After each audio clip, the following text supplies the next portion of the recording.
大家好，歡迎嚟到 Connie 細味人情。自從年頭開始喺診所返工之後呢，已經超過半年冇製作過 podcast 啦。最近返工嘅日數少咗，所以呢可以停一停，個腦有啲空間，可以諗下一啲新概念，就係呢想分享下我嘅心旅日記啊，可以同大家講下過去一個月嚟我生活上出現咗咩事啦，有啲咩感受、得着同埋睇法，我覺得係一個唔錯嘅分享。今次就試一試啊！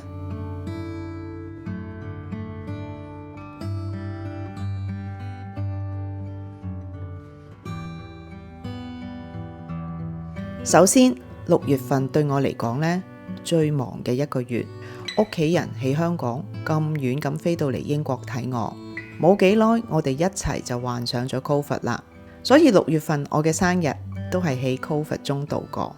好彩今次症狀好輕強，連喉嚨痛都冇啊，淨係冇晒味覺嗅覺10日，唔使1個禮拜，亦都好翻晒啦。跟住剩翻落嚟嘅時間就趕住同屋企人四圍去行下啦。佢哋走咗，我跟住就搬屋啦，所以而家先至可以慢慢靜落嚟，用 podcast 同大家分享一下。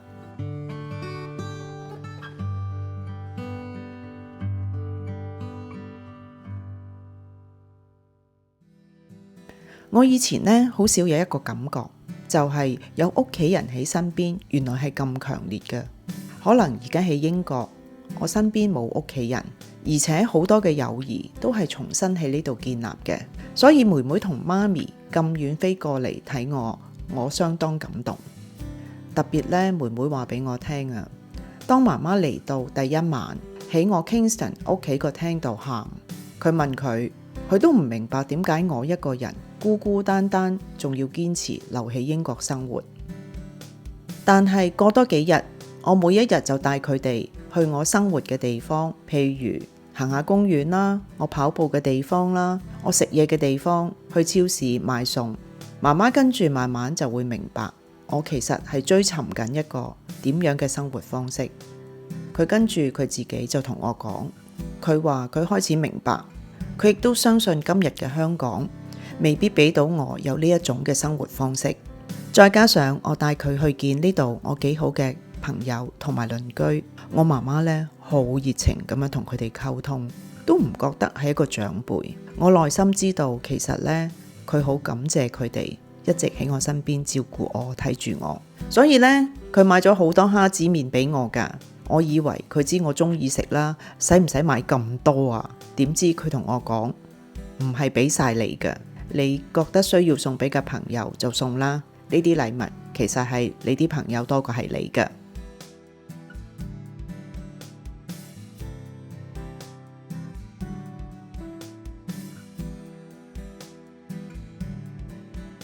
呢幾年經歷咗真係好一啲嘢，居住地方一變再變，媽媽所謂嘅邊有人1年移民2次㗎？而且由2個人嘅生活就變為1個人，好彩亦都經歷咗同妹妹嘅關係從來未試過咁親密。唔知道係咪因為佢覺得我一個人喺外地唔喺香港，特別對我關懷，呢個感覺呢，好正，一世人都未試過。我揸緊車，佢同我講心事，所以當佢哋喺英國嘅呢幾個禮拜，我覺得個人好似好落實，冇平時一個人呢咁吊吊揈啊。所以當我送佢哋去機場嘅時候，其實真係唔係好捨得，希望佢哋可以快啲嚟啦。我好有心機煮夜晚飯俾佢哋食。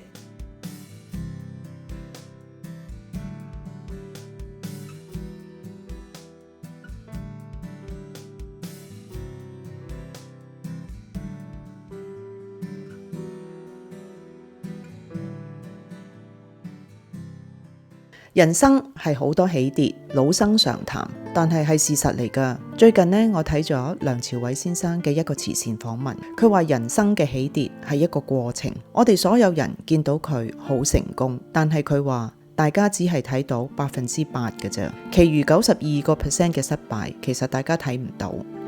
偶像就真係偶像，簡單幾句說話已經安慰咗我，做埋我座右銘添。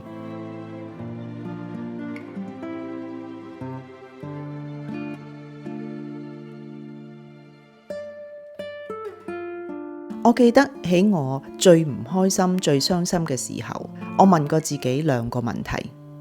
第一，我想唔想去死？好快我同自己講，我唔想死。第二，咁我跟住想點？其實我唔知我想點嘅。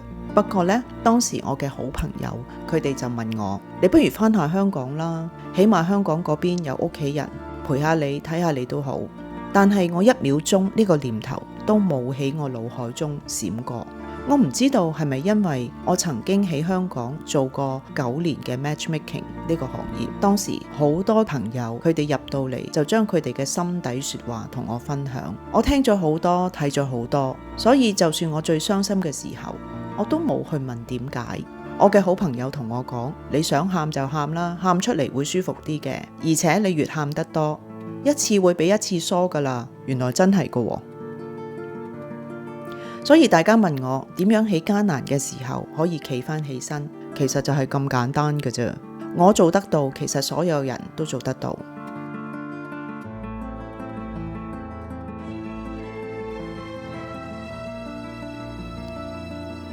我知道呢一集嘅 Connie 細味人情，有啲心情，但係都係我啲心底話，所以想同大家分享下。大家亦都唔需要擔心。今日嘅我其實我都好開心，可以喺呢度自己生活得自自在在，有好多朋友成日來來往往，所以大家唔需要擔心。只不過我覺得經歷咗一啲心路歷程，而我都係當你哋係朋友，所以喺呢度同大家分享一下。好啦，今集到此為止，我哋下次再傾過，拜拜。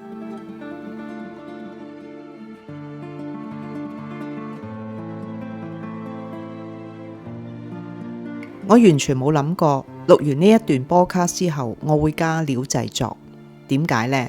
因為我已經有半年冇錄過 podcast 啦。我對上最後一次錄 podcast，其實呢，我係得到柳俊江先生呢佢嘅指點㗎。喺12月嗰陣時同佢接觸，因為我話我錄咗 podcast，但係我覺得自己錄得唔好，講得唔夠有感情，點樣可以做好啲啊？咁我就同佢 zoom 咗幾次，上咗堂。我記得最後一次呢，佢仲係咁鞭策我，將我一段嘅文字呢重複咁樣讀到自己呢好似比開頭揾佢仲差喎。好似你去學車學咗10零個鐘，然後突然間好似發車瘟，乜嘢都唔識。我就試過呢個經歷啦。估唔到冇再接觸 podcast 半年，再攞翻起個咪，佢嘅聲音啦，佢嘅好多嘅指導啦，就喺腦海度湧現咗出嚟啦。